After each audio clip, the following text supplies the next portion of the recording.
출애굽기 8장 25절로 봉독하겠습니다. 바로가 모세와 아론을 불러 이르되 너희는 가서 이 땅에서 너희 하나님께 제사를 드리라. 모세가 이르되 그리하면 부당하니이다.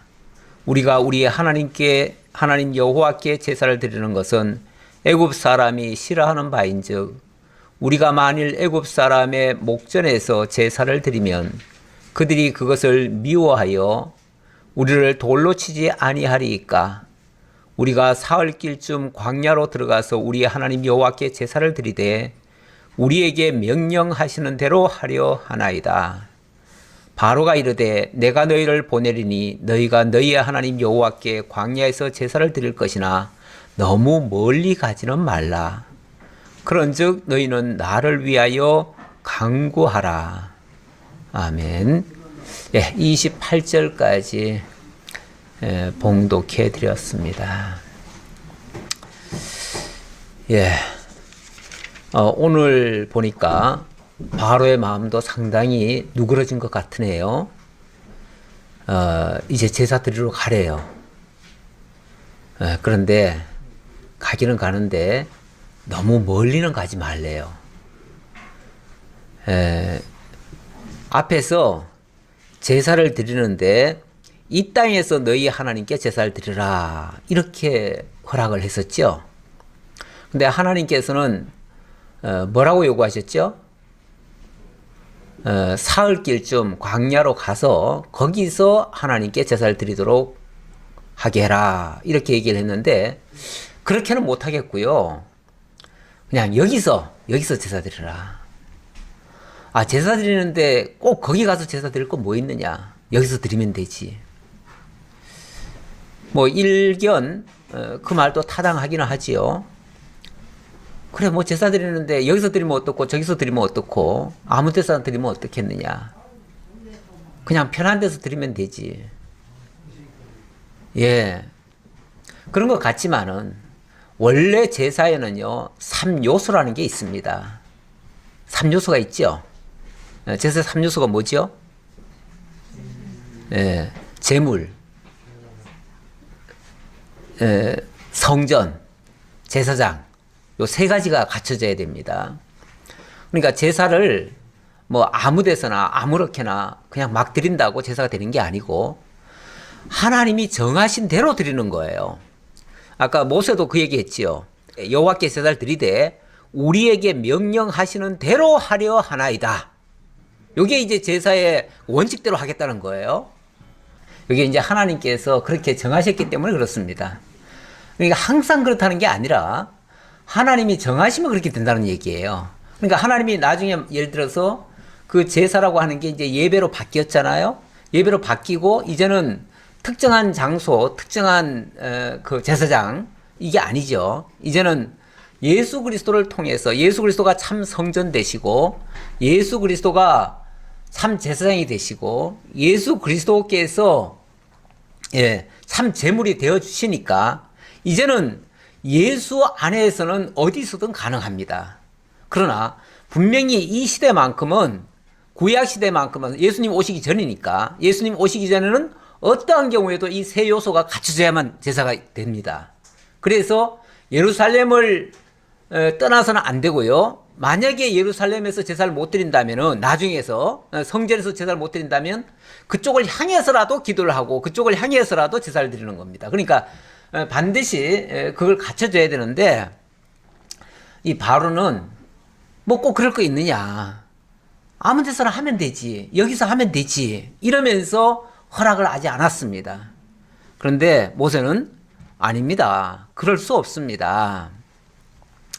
그래서 25절 다시 보겠습니다. 바로가 모세와 아론을 불러 이르되 너희는 가서 이 땅에서 너희 하나님께 제사를 드리라. 모세가 이르되 그리하면 부당하니이다. 그렇게 하는 것은 부당합니다. 이건 옳지 않은 일입니다. 라고 말을 했습니다. 그러면서 우리가 우리 하나님 여호와께 제사를 드리는 것은 애굽 사람이 싫어하는 바인즉 우리가 만일 애굽 사람의 목전에서 제사를 드리면 그들이 그것을 미워하여 우리를 돌로 치지 아니하리이까. 그런데 모세의 답변이 뭔가 약간 제가 봐서는 바로 정답을 얘기한 게 아니고 굉장히 돌려서 우회적으로 아니면 마지못해서 하는 것 같은 듯한 그런 표현이에요. 우리가 여기서 제사를 드리면은 애굽 사람들이 싫어할 거 아닙니까? 왜 애굽 사람들이 싫어한다고 생각하냐면 애굽 사람들은 각종 이 동물들이나 각종 동식물들을 다 우상으로 섬기고 있어요. 근데 그것들을 잡아가지고 그것들을 제물로 삼아서 제사를 드린다고 하면 애굽 사람들이 싫어하지 않겠느냐? 자기네 신들을 잡아다가 제사 드리는 꼴인데 그러면은 싫어할 뿐만 아니라 심지어는 우리를 향해서 돌을 팔매질을 할 거 아니냐? 그래서 못하겠습니다. 이렇게 얘기한 거예요. 그렇게 말하면 말이 맞나요? 물론 그럴 수도 있겠지요. 그럴 수도 있지만 그렇게 변명하면 안 되지요. 자기 뜻을 관철하려고 자기 생각대로 답을 하면 안 되지요. 하나님의 뜻이 이렇습니다. 하나님이 원하시는 것은 이겁니다. 반드시 제사에서는 제사를 드리려면 하나님이 명령하신 그대로 드려야 됩니다. 그래서 우리는 광야로 갈 수밖에 없습니다. 이렇게 얘기를 해야 맞는 거죠. 근데 우리가 남의 눈치 보고 세상 사람들 눈치 보고 뭐 눈치 보면서 말을 바로 못하고 이래저래 둘러서 얘기하는 경우가 많아요. 예.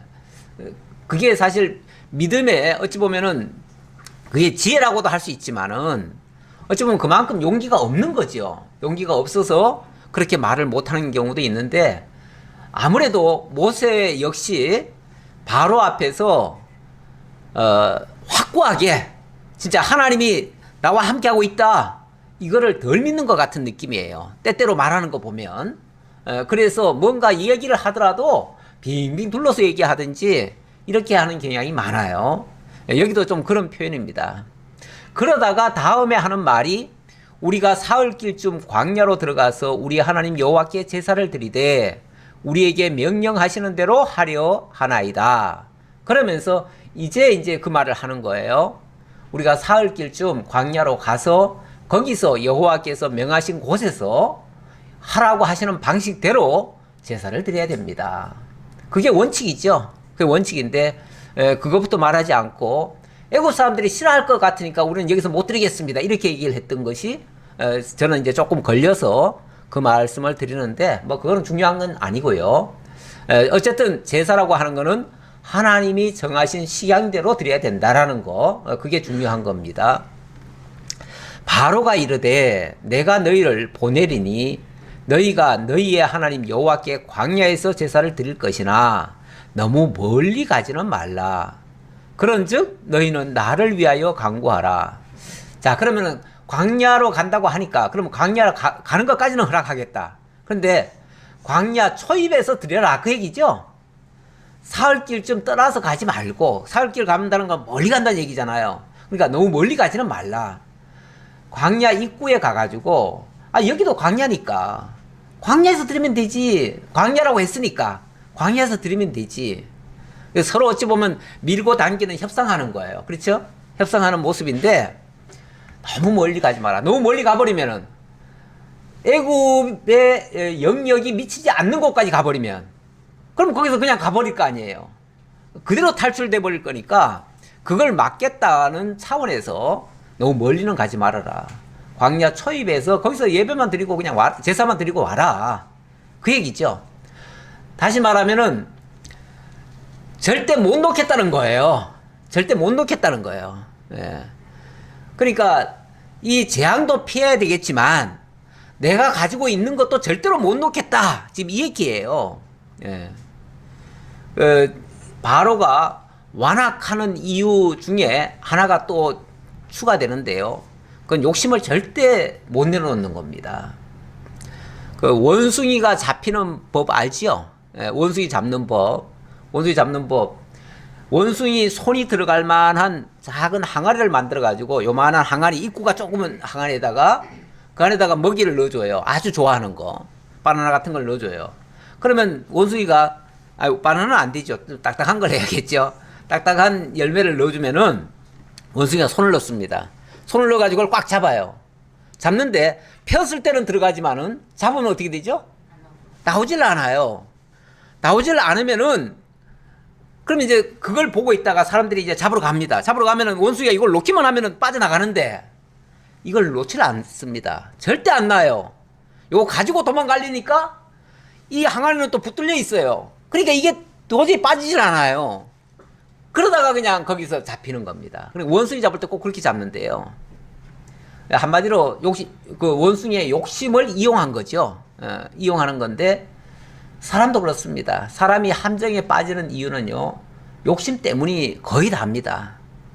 물론 그렇지 않은 경우도 가끔은 있지만은 대부분은 지나놓고 보면 욕심이 있었기 때문에 그 욕심을 교묘하게 이용하는 사람들이 있습니다. 그 욕심을 이용해서 뭔가 미끼를 던져 놓으면 그 욕심 때문에 그 미끼를 물지요.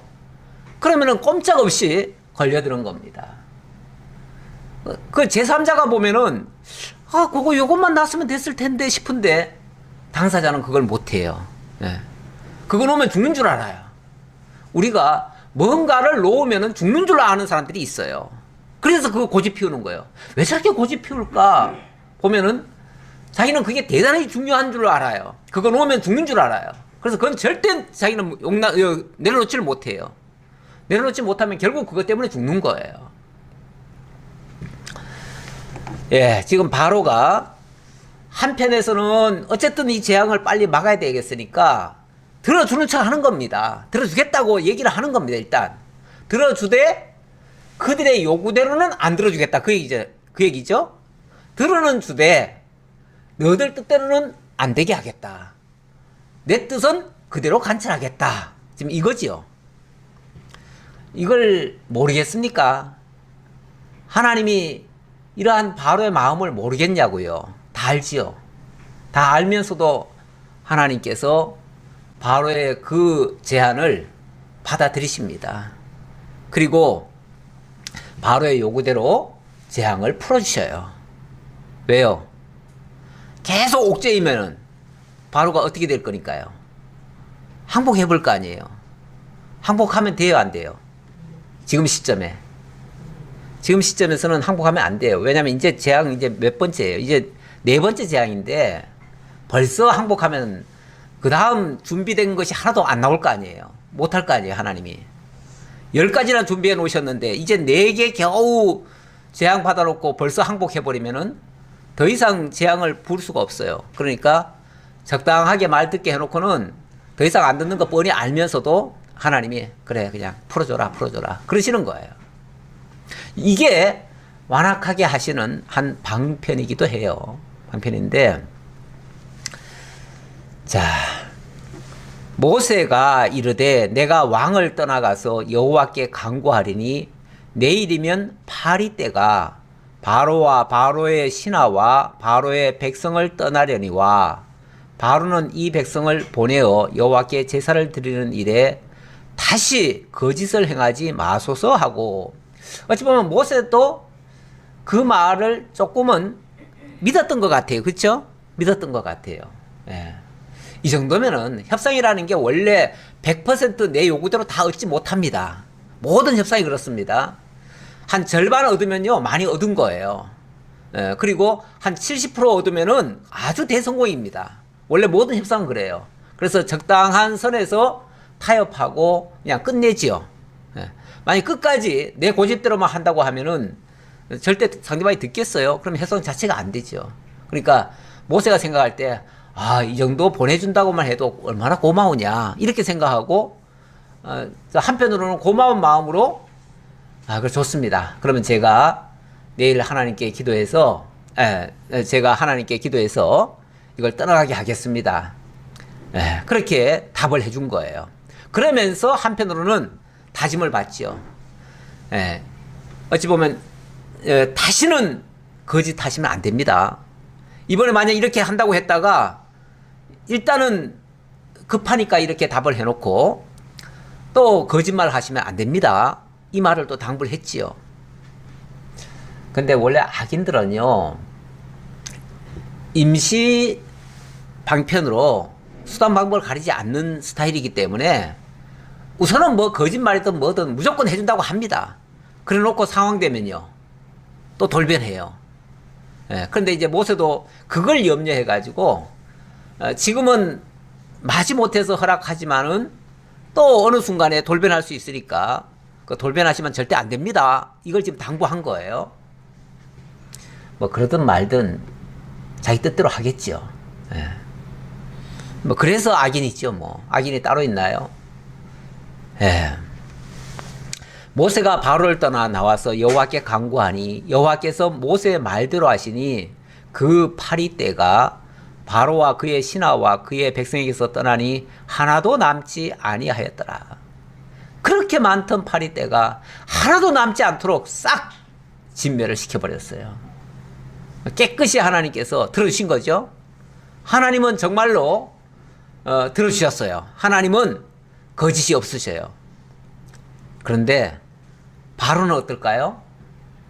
바로는 이제 자기 볼일 다 봤어요. 화장실 갔다 왔어요. 그러니까 이제는 더 이상 급할 게 하나도 없어요. 그러니까 또 마음이 변합니다. 그러나 바로가 이때에도 그의 마음을 완강하게 하여 그 백성을 보내지 아니하였더라. 완강하게 하여. 그동안 계속 완악하게 이런 표현을 많이 썼는데 이제 완강이라는 표현까지 나왔네요. 예. 그렇죠? 완악, 완강. 뭐 의미가 뭐 비슷하겠지만 그 완악이라는 말을 내가 사전에 찾아봤더니 성질이 모지락스럽고 악독함 이렇게 돼 있더라고요. 성질이 아주 모지락스럽다, 악독하다. 이게 사악한 마음을 가지고 얘기하는 겁니다. 마음 상태가 완악하다. 이런 마음은 어찌 보면 악신에 사로잡힌 마음, 그런 마음이 그렇다고 볼 수 있습니다. 전에가 아니라 나중에 보면 이제 사울이 여호와의 보내신 그 악신에 사로잡히니까 그 마음이 굉장히 완악해서 정말 누구 말도 안 듣고 그렇게 하는 예가 있었어요. 예. 그런 모습이 바로 완악하다 그렇게 볼 수 있는데 완강이라고 하는 건 여기서 이제 한 발짝 더 나간 거예요. 더 나가서 기질이 꿋꿋하고 고두며 고집이 쌤, 일종의 사악한 행동을 두고 하는 말인데 아주 고집스럽게 자기 주장을 펼치고 뿐만 아니라 그걸 끝까지 관철해 가는 거죠. 결국은 이런 것들이 자기 본 마음이라기보다는 사실 우리가 인간의 본 마음이라는 게 어떤 마음입니까? 타락한 인간의 본 마음이라는 게 어떤 겁니까? 처음 창조했을 때 그 순수하고 깨끗한 그 마음입니까? 아니면 타락한 이후의 마음이죠? 타락한 이후의 마음은 사단에게 사로잡힌 마음이에요. 그러면은 그 악신의 조종에 의해서 움직여지는 행동까지를 두고 하는 말이에요. 그러니까 이 완강이라고 하는 거는 그렇게 꿋꿋하게 고집스럽게 자기 그 행동을 하더라 그 얘기죠. 결국 악신의 조종에 의해서 끝까지 가더라. 그런데 이러한 행동들이 어찌 보면 나는 여호와를 알지 못하니 여기서부터 나오지요. 어찌 보면 무지하고 무식하고 무대뽀고 무법한 그런 행동들이죠. 참 이런 앞에 무자가 붙으면 전부 다 정말 참 고약한 행동들이 나와요. 예. 이런 모습이 지금 바로에게서 여실하게 지금 보여지고 있습니다. 어찌 보면 이것을 하나님께서는 그런 어떤 본 마음을, 그러니까 하나님이 일부러 완악하게 해줬다 이런 표현보다는 그가 가지고 있는 그 본래 그 악한 마음을 그냥 표출하도록 하셨다 이렇게 이해를 하셔야죠. 안 그러면은 하나님이 그러면 뭐 죄짓게 해놓고 하나님이 그냥 또 벌 주시냐, 하나님 불의한 거 아니냐 이렇게 또 오해할 수도 있으니까 그런 말 하지 못하게 하려면 하나님이 본래 가지고 있는 것을 그냥 유발하도록 그렇게 기회를 준 거죠. 기회 주느라고 지난번에 보니까 숨통만 조금 틔워주면 그 완악한 마음이 그대로 또 나오잖아요. 예. 이걸 이제 로마서 1장에서는 뭐라고 그러냐면 하나님께서 그 상실한 마음대로 내어버려 두사 이렇게 얘기를 해요. 상실한 마음대로, 상실한 마음이라는 게 하나님의 말씀을 따르지 않고 하나님의 뜻을 따르지 않는 그 상태, 버려진 상태, 그러니까 하나님과 상관없는 상태, 그 상태로 하나님이 내어버려 두시면 완악하게 되는 거죠. 누구든지 그래요. 예. 그게 뭐 자기 소신껏 하는 것 같지만 사실은 하나님이 내어버려 둬서 그래요. 근데 그나마 우리가 양심을 느끼고 뭔가 깨닫고 뭔가 고치려 하고 뭔가 바르게 하려고 하는 것은 하나님이 선한 마음을 주셔서 자꾸만 그것을 바꿔주시는 거예요. 그 마음에서부터 상실한 마음을 내버려 두는 게 아니라 하나님이 그 마음을 어루만져 주시는 거죠. 그렇게 해서 부드럽게, 마치 그 우리 옥토 비유에서 보면은 하나님께서 그 딱딱해진 그 마음밭을 갈아엎지요. 그렇게 해서 그것을 좀 부드럽게, 식물이 씨앗이 들어오면은 씨앗을 받아들이게, 그렇게 해서 뿌리를 내릴 수 있도록 이렇게 만드는 거죠. 제가 오늘 칼럼을 그렇게 조금 썼었는데, 그런 식으로 하나님께서 우리의 마음을 부드럽게 하시면 하나님의 말씀이 들어와요. 받아져요. 그리고 내 마음에 뿌리가 내려져요. 그러면 거기서 자라서 열매도 맺혀져요. 하나님의 거룩한 그런 결실들이 맺어질 수 있는데, 딱딱한 그대로 내어버려 두시면 그냥 탕탕 튀는 거죠. 씨앗이 들어와서 들어갈 틈이 없어요. 뿌리를 내릴래야 내릴 수가 없어요. 이거는 세상 오래 지나도 안 바뀌어요. 그 상태가 어찌 보면 완악이고 또 완강한 상태. 그러니까 하나님이 일부러 바로를 완강하게 했다, 이렇게 말하면 좀 약간의 어폐가 있어요. 또 듣는 사람이 오해들을 해요. 하나님이 막 하기도 하시고 왜 또 벌하시냐 이렇게 말하니까 그렇게 말하지 마시고 하나님이 내어버려 두셨다, 이렇게 좀 설명하시는 게 낫겠습니다. 자, 9장으로 넘어갑시다. 자, 9장 1절로 7절에서는 이번에 5번째 재앙이 또 등장합니다. 이번에는 돌림병이 생겨가지고 애굽의 수많은 그 가축들이 죽임을 당하는 이런 내용입니다. 그런데도 불구하고 바로는 고칠 생각을 못하네요. 완악한 마음을 버릴 줄 모르네요. 예, 9장 1절 보겠습니다. 여호와께서 모세에게 이르시되 바로에게 들어가서 그에게 이르라. 히브리 사람의 하나님 여호와께서 말씀하시기를 내 백성을 보내라. 그들이 나를 섬길 것이니라. 자, 내 백성을 보내라. 그들이 나를 섬길 것이니라 하는 거 보니까 앞에서 보냈다는 얘기예요, 안 보냈다는 얘기예요? 안 보냈다는 얘기죠. 그러니까 반드시 보내겠다라고 해놓고 재앙 거두어 주니까 내가 왜 보내? 미쳤지? 왜 요구대로 해? 내 백성인데? 이렇게 나오는 거죠. 태도가 싹 바뀌는 거죠. 자, 그러니까 하나님께서 또 얘기하는 거예요. 똑같은 얘기인데 어쨌든 말을 안 듣기 때문에 거듭거듭 얘기하는 거는요, 그만큼 안 듣고 있다는 얘기예요. 잔소리가 아니에요. 우리 하나님이 뭐 했던 말씀 또 하시니까 아유 또 잔소리 하시네, 잔소리로 받아들일 수도 있겠지만 그거는 각자의 입장에서 봤을 때 그렇고요. 그만큼 안 듣고 있다는 증거잖아요. 그렇죠? 안 듣고 있다는 증거. 그러면서 또 내 백성을 보내라. 그들이 나를 섬길 것이니라. 그들이 나를 섬길 것이다. 우리 하나님이 단순히 이스라엘 백성들을 출애굽시키는 데 목적을 두는 게 아니고 하나님을 섬기게 하시려는데 더 큰 목적이 있습니다. 섬기게 하려니까 하나님을 알아야 될 거 아니에요. 그리고 하나님을 믿어야 될 거 아니에요. 그러다 보니까 하나님의 살아계심을 보여주고 하나님의 전능하심을 일깨워주고 하나님의 신실하심을 깨닫도록 하는 거죠. 그렇게 하기 위해서. 그러니까 하나님을 믿고 섬기고 경외하게 하시려고 하나님께서 이 모든 역사를 하시는 거예요. 그런데 그 역사들이 때때로 자기 백성들에게는 이걸 깨닫게 하는 일이지만 불택자들에게는 이걸 징치하시는 모습으로 나타나는 거죠. 그러니까 택한 백성들에게는 이게 하나님의 엄청난 은혜로 다가오고 불택자들에게는 엄청난 이게 재앙 같은 걸로 나타나게 되는 거죠. 그 차이죠. 네가 만일 보내기를 거절하고 억지로 잡아두면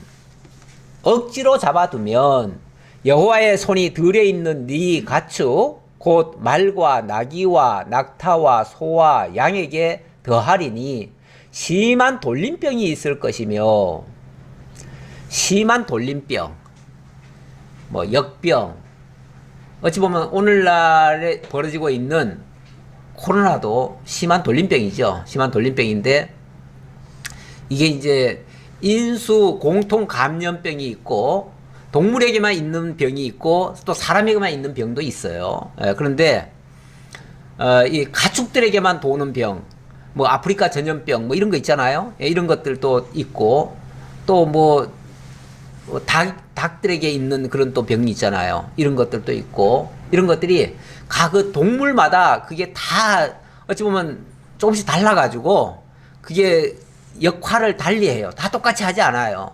그래가지고 그 바이러스가 일종의 바이러스예요. 돌림병이라는 게. 이 바이러스가 이제 가축들에게 전체적으로 이제 퍼지는 그런 모습인데, 사실 가축이 한번 퍼지기 시작하면요, 이 걷잡지를 못합니다. 지금까지의 어찌 보면 그 재앙들은요, 좀 귀찮고 힘들고 어렵게는 됐지만은 그래도 그 자리만 피하거나 좀 이러면은 참을만 했던 것들이에요. 어찌 보면. 그런데 이번에 그 가축이나 이런 질병은, 이거는 사람들과 같이 지내는 것들이잖아요. 평소에 같이 지내는 것들에게 그런 것들이 임해버리면은 그 타격은 또 엄청나지요. 지금까지의 그 타격보다 더 큰 타격이 이번에 온 겁니다. 자, 그런데 4절이죠. 여호와가 이스라엘의 가축과 애굽의 가축을 구별하리니 이스라엘 자손에게 속한 것은 하나도 죽지 아니하리라 하셨다 하라 하시고, 여호와께서 기한을 정하여 이르시되 여호와가 내일 이 땅에 이 일을 행하리라 하시더니. 근데 이번에는 이 재앙을 주시는데 애굽 땅과 이스라엘, 물론 지난번에도 그랬었어요. 그리고 구별하셨어요. 하셨는데 이번에도 더 분명하게 딱 경계를 지어가지고 이쪽은 하나도 그런 일이 없도록 하고 이쪽은 완전히 모든 그 가축에 다 전염이 되도록 하고, 이렇게 완전히 구별을 하시겠다. 이렇게 해야 표시가 확 나죠. 그래서 하나님이 하셨다는 것이 분명하죠. 하나님 말씀대로 된다는 것이 너무나 분명한 사실이 되죠. 그렇게 하고 이번에는 기한을 또 정해서 내일 이 땅에서 이 일을 행하리라, 이렇게 하나님께서 미리 그 날짜까지 딱 못 박아서 얘기를 했어요. 그러니까 내일 이맘때에 만약에 이 일이 발생하면 이건 틀림없이 여호와가 하셨다라고 하는 증명이 되는 거죠. 우리 하나님은 끊임없이 당신이 하신다는 것을 보여줍니다. 알게 하십니다. 이튿날에 여호와께서 이 일을 행하시니 애굽의 모든 가축은 죽었으나 이스라엘의 자손의 가축은 하나도 죽지 아니한지라. 아주 극명하게 대비되도록 이렇게 해야 확실하게 표시가 나니까요. 바로가 사람을 보내어 본즉 이스라엘의 가축은 하나도 죽지 아니하였더라. 저들의 눈으로도 딱 똑똑히 보도록 만들었어요. 그래가지고 바로가 사람을 보내봤더니 애굽 진짜 그 고센 땅의 가축들은 하나도 안 죽더라는 거죠. 원래 이 가축들이 전염병이 돌기 시작하면요, 북한이나 우리나 이게 뭐 걷잡지를 못합니다. 그 사실 이게 동물의 세계에는 이 경계선이 없잖아요. 없다 보니까 저 멧돼지가 북한에도 갔다가 한국에도 왔다 하니까, 북한에서 우리가 아무리 방역 잘해도 북한에서 방역 못하면 우리나라에 와서 또 퍼뜨립니다. 그러다 보니까 우리가 잘 안 잡혀요. 특히 저 경계선 부근에서는요, 진짜 어디서 발생했는지 모르지만 자꾸만 그런 것들이 들어옵니다. 들어오는데 저는 북한 쪽에서 넘어온 것도 있지 않겠는가 싶어요. 있는데, 그런데 우리 하나님께서는 아주 이걸 극명하게 구분을 해 놓으셔요. 구분을 해서 이거는 자연스럽게 전파되는 것이 아니고 하나님께서 주신 징벌이다라는 것을 보여준 거죠. 그런데도 바로의 마음이 완강해서 보내지 않더라. 완강해서 보내지 않더라. 다시 말하면 아주 억지스럽게 고집을 피우더라, 그 얘기죠. 고집을. 이런 고집, 황소 고집이라고 그러죠. 이런 고집은 아무도 못 말려요. 하나님도 지금 못 말리고 계셔요, 지금. 못 말리고 계셔요. 그래서 6번째 재앙으로 또 넘어갑니다. 뭐, 약간 중복되는 얘기들은요, 그냥, 2개, 3개 막 묶어가지고 또 얘기하고 그렇습니다. 그래서 자세한 내용은 여기서는 얘기를 안 했어요. 그리고 이제 다음으로 넘어가면서 아마 종합적으로 같이 얘기할 거예요. 자, 8절 봅시다. 이번에는 악성 종기가 생기는 병인데요. 이 악성 종기라고 하는 거는 이번에는 이제 동물이 아니라 사람에게 이제 퍼지는 돌림병입니다. 일종의. 근데 이거는 사람에게 직접 퍼지니까 이거는 뭐 정말 이제 사람 이제 죽을 지경이 되는 거죠. 여호와께서 모세와 아론에게 이르시되 너희는 화덕의 재 두 웅큼을 가지고 모세가 바로의 목전에서 하늘을 향하여 날리라. 그 재가 애굽 온 땅에 티끌이 되어 애굽 온 땅의 사람과 짐승에게 붙어서 악성 종기가 생기리라. 이 악성 종기 어디서 나온 것일까를 봤더니 하나님께서 모세에게 재 두 웅큼을 이렇게 집어가지고 한 웅큼 두 웅큼 집어가지고 그걸 하늘 향해서 날리래요. 날리면 이 재가 하늘로 나르면서 그것이 악한 종기를 일으키는 원인균이 되는 거죠. 쉽게 말하면은. 사실 그 뭐 아주 미세한 재 같은 게 무슨 영향력을 줄까 싶지만은 거기에 생명력이 부과되면 어마어마한 영향력을 발휘하는 거죠. 원래 바이러스도 참 옛날에는 이거 알지 못해가지고 그래서 역병이라 이렇게 표현을 했지요. 역병이라고 하는 거는 물론 지금 우리 돌림병이라 이렇게 표현은 하지만은 어찌 보면 이게 그 악한 신에 의해서 만들어졌다 이런 의미예요. 그게. 그러니까 그게 어디 정체를 잘 몰라요.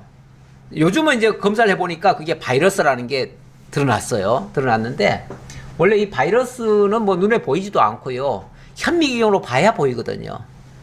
그렇게 미세한 건데 우리 하나님께서 생명체를 만드는 방식이 간단하잖아요. 하나님은 그냥 생기를 불어넣으면 생명체가 돼요. 그러니까 그 재에다가도 생기를 불어넣으니까 결국은 생명체가 돼가지고 바이러스 살아있는 균이 돼가지고 결국은 사람에게 달라붙으면 아주 미세한 먼지는요. 우리가 지금 요즘 마스크를 쓰고 있어가지고 그나마 상당히 그 모든 걸 다 걸러줘요. 걸러주는데 제가 조금 좀 허술한 마스크 이제 좀 허술한 마스크를 가지고 쓰고 제가 일을 했더니 일을 하고 나서 코를 풀었더니 코가 시커멓더라고요.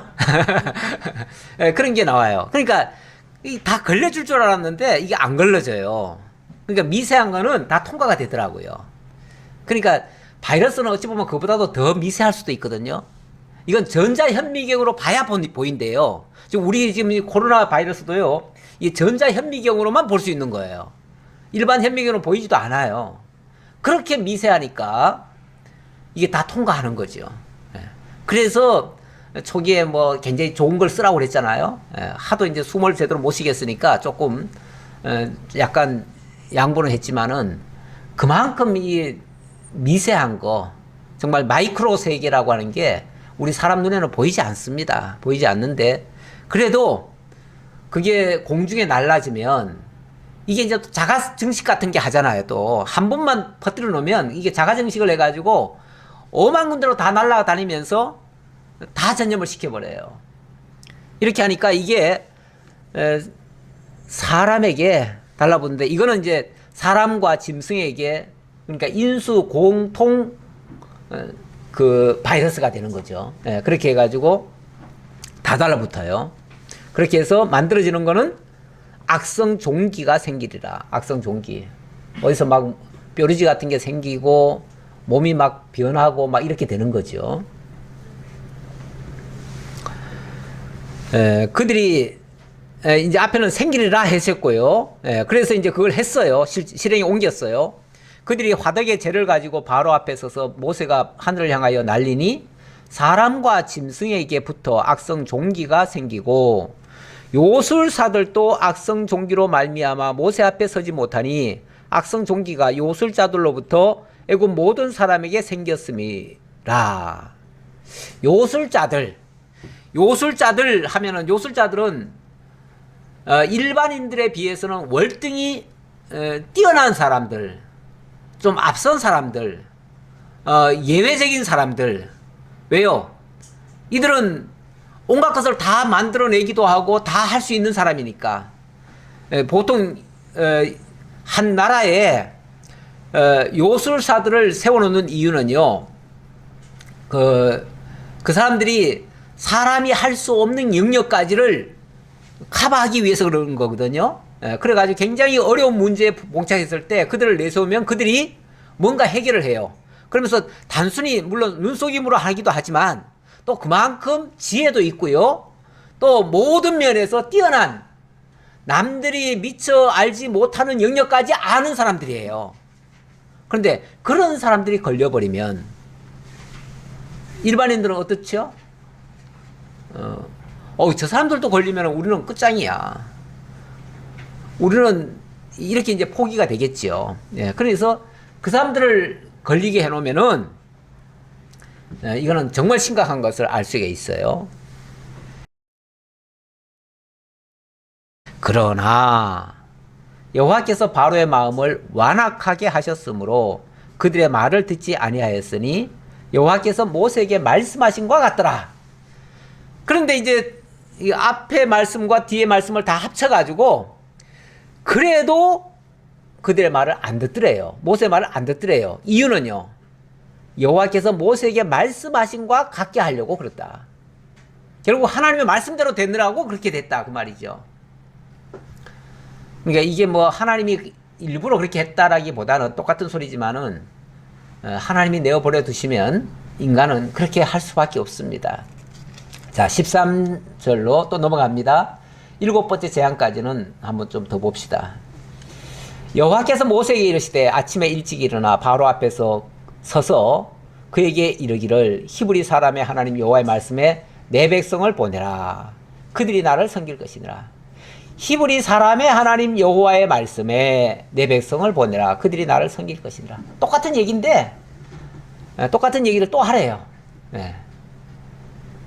내가 이번에는 모든 재앙을 너와 내 신하와 내 백성에게 내려 온 천하에 나와 같은 자가 없음을 네가 알게 하리라.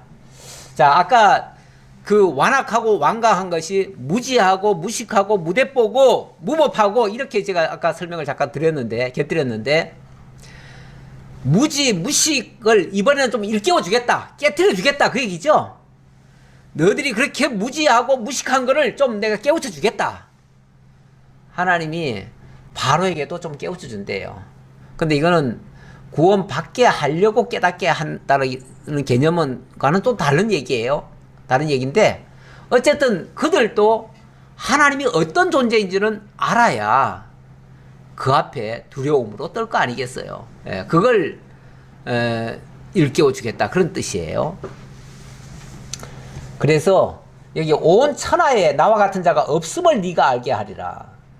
제가 오늘 묵상한 말씀이 로마서 9장의 말씀이었는데 로마서 9장에 보면 그런 말씀이 있지요. 9장 17절에 보면 내가 이 일을 위하여 너를 세웠으니 곧 너로 말미암아 내 능력을 보이고 내 이름이 온 땅에 전파되게 하려 함이라. 이렇게 말씀하세요. 하나님이 바로를 세우신 이유, 하나님의 그 전능하신 능력, 그리고 하나님의 이름, 하나님의 살아계심, 이런 것들을 온 땅에 전파하게 하려고. 그러니까 바로가 이렇게 강팍하게 나옴으로써 하나님의 역사가 크게 될 것이고 그 역사가 크면 클수록 온 천하에 진짜 하나님은 대단하신 분이다. 진짜 하나님은 살아계시구나. 이 사실이 증거된다는 거죠. 어찌 보면 그 일에, 하나님 온 세상에 전파하는 일에 바로는 선한 역할로 전파하는 역할이 아니고 악역을 통해서 전파하는 일이에요. 그렇죠? 자, 그렇게 되어지면 온 천하 중에서 또 그 중에 하나님의 택한 백성들이 있을 거 아니에요? 그들은 그걸 보면서 하나님 앞에 순복하고 돌아올 거예요.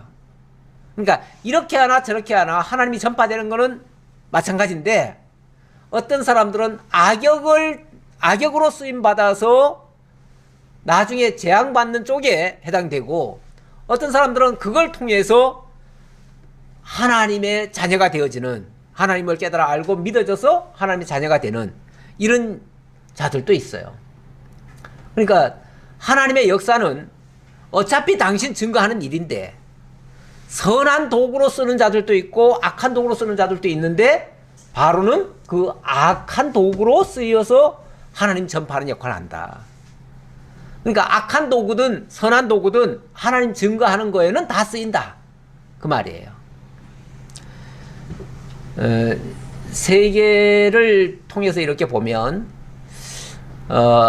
기독교에 대해서 굉장히 반감을 가지고 있는 나라들이 있습니다.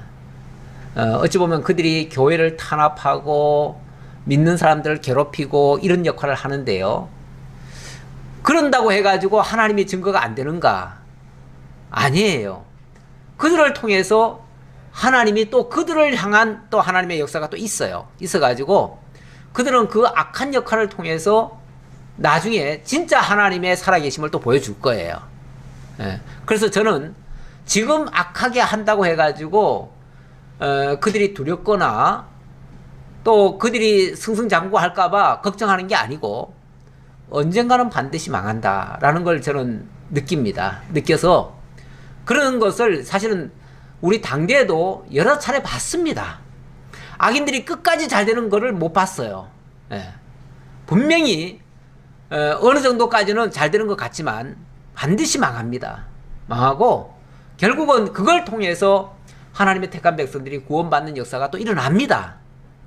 저는 그 뒤에 일어날 그 역사를 기대하면서 지금의 일을 두려워하는 것이 아니라 관심 있게 보는 거죠. 관심 있게. 예. 그렇게 보면 세상의 모든 것들이 부정적인 게 없습니다. 악인들도 악한 날에 쓰려고 지금 쓰고 계시는 중이니까요. 예. 그렇게 해서 하나님 영광을 드러내는 일에 쓰고 있다. 자, 하나님이 분명히 온 천하에 나와 같은 자가 없음을 네가 알게 하리라. 그렇게 하는 일에 너도 쓸 것이다. 내가 손을 펴서 돌림병으로 너와 내 백성을 쳤더라면 네가 세상에서 끊어졌을 것이나, 내가 너를 세웠으면 나의 능력을 네게 보이고 내 이름이 온 천하에 전파되게 하려 하였음이라. 그래요. 어떤 사람들은 그래요. 아니, 하나님이 왜 저 악인들을 내버려 두실까? 저 악인들만 제거하면 세상은 평화로운 유토피아가 건설될 텐데, 이렇게 생각하는 사람이 있어요. 예. 물론 하나님이 손쉽게 일 처리하시려면 이 세상을 유토피아로 건설하는 게 목적이시라면 아마 그렇게 하셨을 거예요. 능력이 모자라서 그들을 제거하지 않는 게 아니에요. 아니, 사탄의 권세? 아니, 사탄 그까짓 거 하나님이 원래 지어놓은 에덴 동산에서 가장 강교한 것이 뱀이더라 그랬는데, 그거 뭐 없앨 수 있잖아요. 그렇죠? 없애면 간단하잖아요. 근데 왜 안 없애요? 예. 그걸 통해서 당신의 영광을 보이는데, 자기 백성들에게 당신을 알게 하는데 필요하니까. 그래서 내버려 둔 거지. 여기도 마찬가지예요. 내가 손을 펴서 돌림병으로 너와 내 백성을 쳤더라면, 그러니까 완전히 제거할 수도 있었다 그 말이에요. 제거했더라면 네가 세상에서 끊어졌을 것이나. 그렇죠. 하나님이 치시면은 바로 같은 거 아무것도 아니죠. 없어지죠. 끊어졌을 것이나, 그러나 내가 너를 세웠으면. 그런데 안 끊고 뭐 했다? 세워줬대요. 하나님이 바로로 하여금 애굽 왕이 되게 하고 애굽을 통치하도록, 그리고 계속해서 이렇게 이스라엘 백성들을 괴롭히도록 하나님이 그냥 세워뒀다는 거예요. 그렇다고 적극적으로 하나님이 막 밀어줬다는 얘기가 아니라, 그들의 어찌 보면 그 욕심이나 그 악한 마음을 그대로 버려두시니까 그렇게 된 거예요. 왜요? 왜 그렇게 세웠느냐? 나의 능력을 너에게 보이고 내 이름이 온 천하에 전파되게 하려고 그랬다. 그러니까 하나님의 목적이요, 이 세상 구원이 목적은 아닙니다. 예. 그렇다고 구원을 안 한다는 게 아니라 구원을 하시는데, 자기 백성 구원하시죠. 자기 백성 구원하시는데 온 인류를 전부 다 구원하려는 게 목적은 아니에요. 예. 그 중에 자기 백성을 구원하시려는 게 목적이고요. 자기 백성을 구원하는 데에 그 악인들도 필요해요. 그래서 악인들을 남겨두시는 거고, 그들을 통해서 악한 일을 하게 만드시고, 그리고 무엇보다도 이 세상을 목표로 하지 않아요. 하나님은 이 목표를 하지 않아요. 이 세상은 하나님 배우는 장소로서 쓰시는 거예요. 그러다 보니까 여기에 악인들을 남겨놓고 그들로 하여금 부지런히 하나님을 드러내 가지고 택한 백성들로 하여금 하나님 깨달아 알고 믿고 경외하도록 만들어요. 그렇게 해서 궁극적으로는 영원한 하나님의 나라로 당신의 택한 백성들을 인도해서 거기서 영원히 살게 하셔요. 그러니까 이 땅에서 영원히 살게 하려는 건 아니다. 그러니까 우리가 이 땅에다가 목표를 두면 안 돼요. 이 땅에다 목표를 두는 것은, 그렇다고 그러면 이 땅을 그러면 우리가 포기할 것이냐? 아니에요. 사는 동안은 이 땅에서 하나님 배워가는데 굉장히 중요한 자료이기 때문에 이 땅도 우리가 소중히 여기긴 해야 돼요. 예. 가꿀 수 있으면 가꿔야 돼요. 우리가 예배당이 지금 필요해서 예배당을 만들었잖아요. 또 필요하면 깨끗하게 정돈도 하고 뭐 새로 시설도 갖추고 하잖아요. 그건 필요해서 하는 거지, 이걸 목적하는 게 아니에요. 이것이 영원히 남기 때문에 하는 게 아니에요. 이거는 쓰다 다 버릴 것들이에요. 쓰다 버릴 거지만 쓰는 동안은 필요한 거예요. 그래서 쓰는 거예요. 마찬가지로 하나님께서 이 세상도 그냥 쓰셔서 당신을 드러내는데 활용하는 거지, 이 세상 자체를 유토피아를 만들려는 게 아니다. 근데 이제 우리 교회가 이제 이렇게 주로 얘기를 하는데, 다른 분들은 그렇게 하지 않는 분들이 있어요. 이 세상 자체를 천국을 만들려고 하죠. 물론 그 천국이라고 하는 거는 우리 그리스도 안에서 우리가 정말 주 예수를 모시면은 그 어디나 하늘나라라고 그러잖아요. 그리스도를 중심으로 해서 그리스도 안에서 이 땅에 사는 동안에 정말 도피처 같은 나의 반석이시고 나의 안전처 같은 그런 곳에서 그리스도를 모신 상태에서는 천국을 누리는 거죠. 그건 누리는 삶이지 이 자체를 천국화하는 건 아니에요. 좀 이해되시죠? 그렇게 이해를 하셔야 우리가 어찌 보면 이 세상에 너무 큰 미련은 두지 않고 정말 영원한 천국을 소망하면서 이 땅에서 하나님 배우고 하나님 경외하고 하나님 섬기는 일에 최선을 다할 수 있습니다. 이게 우리가 마땅히 걸어가야 할, 추구해야 될 우리 성도들의 자세입니다. 기도하겠습니다. 아버지 하나님 감사합니다. 오늘도 하나님께서 저희를 사랑하셔서 이 출애굽기를 통해서 하나님의 섭리를 알게 해주시고, 하나님이 이 땅에 바로와 같은 그 악한 자, 완악한 자, 완강한 자를 세우신 이유를 분명히 말씀해 주셨습니다. 우리로 하여금 정말 하나님의 영광을 깨닫고 하나님을 깨달아 알고 믿고 경외하도록 하시려고 그들을 사용하신다는 것도 깨달았습니다. 저희로 하여금 하나님을 바르게 깨달아 알게 하시니 너무나 감사합니다. 은혜 속에 들게 하시고 영원한 천국에 참여케 하시려고 이렇게 인도하신다는 거 기억합니다. 늘 감사한 마음으로 살아갈 수 있는 저희 모두가 되게 하옵소서. 하지만 여러 가지 어려운 형편 때문에 또 마음의 상처나 또는 육체의 질병 때문에 이 시간 함께하고 싶어도 하지 못하는 성도들도 있습니다. 아버지 하나님, 아픈 곳이 있으면 주님께서 친히 어루만져 주시고 모든 상처 주님 안에서 완쾌될 수 있도록 하나님 인도하시고, 무엇보다도 진리 안에서 자유함을 누리며 기쁨으로 정말 이 제세 기간을 슬기롭게 살아갈 수 있는 하나님의 성도들 다 될 수 있도록 인도해 주옵소서.